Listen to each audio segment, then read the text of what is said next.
Frères et sœurs de la diaspora africaine, connectons-nous au cœur de notre unité. Aujourd'hui sur le MAG, nous explorons une relation complexe, celle entre le Mali et la France, qui a pris un nouveau tournant politique. Au-delà du voyage, des enjeux profonds se révèlent. Initialement, après avoir interrompu ses vols, Air France est revenu sur sa décision le 12 août 2023, seulement 5 jours plus tard. Nos frères du Faso ont pris une décision forte. Leur agence de l'aviation civile a refusé à Air France l'autorisation de voler tant que le gouvernement du Burkina n'aurait pas approuvé la route. Pour moi, c'était un acte de souveraineté et de fierté africaine, un refus de céder aux dictats étrangers. La France a demandé la reprise des vols, mais le gouvernement burkinabé sous la direction du président Ibrahim Traoré a répondu fermement. Il a insisté pour que la France reconsidère son classement du Burkina Faso en zone rouge, une désignation qui dissuade les voyages pour des raisons de sécurité. Et c'est là que cela devient révélateur. Nous savons tous que lorsque des pays comme la France et les États-Unis émettent de tels avertissements de voyage, ce n'est pas seulement une question de sécurité. Comme l'a souligné le président Traoré lui-même, la classification en zone rouge est profondément politique, un outil pour maintenir le contrôle et dépeindre les nations qui ne suivent pas les idéologies occidentales comme instables et dangereuses, sapant ainsi leurs progrès. Comme beaucoup d'entre vous, j'ai vu le schéma se répéter. Chaque fois que nos nations africaines affirment leur indépendance face aux intérêts étrangers, des problèmes de sécurité émergent.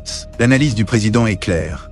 Les puissances occidentales instrumentalisent la situation politique du Burkina Faso pour justifier leurs actions, cherchant à dépeindre notre nation comme dangereuse et instable. La vérité est que cela reflète le malaise de l'Occident face à une nation africaine qui se dresse avec souveraineté. En tant qu'Africains, il est impossible d'ignorer le modèle historique d'intervention et de manipulation qui continue de nous affecter. De l'ère coloniale à aujourd'hui, les puissances occidentales ont usé de diverses tactiques pour nous maintenir sous leur influence. Contrôle économique, intervention militaire et maintenant, ces avertissements de voyage. C'est le récit qu'ils veulent imposer, pas nécessairement la vérité. Le président appelle les citoyens burkinabés à partager leur réalité. C'est un phénomène puissant. Malgré les tentatives des médias et gouvernements étrangers de dénigrer le Burkina Faso, son peuple connaît la vérité. Il connaît la force de sa nation, sa résilience et ses progrès, malgré les pressions externes.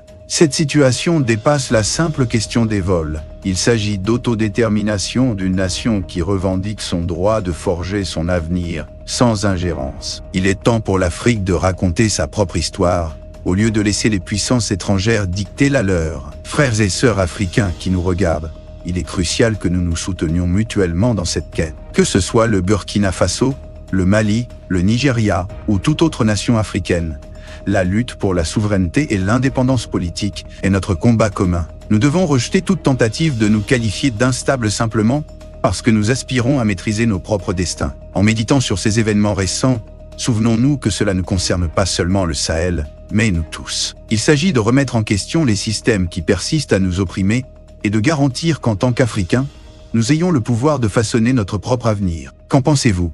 Partagez vos réflexions et continuons cette conversation. N'oubliez pas de diffuser ce message.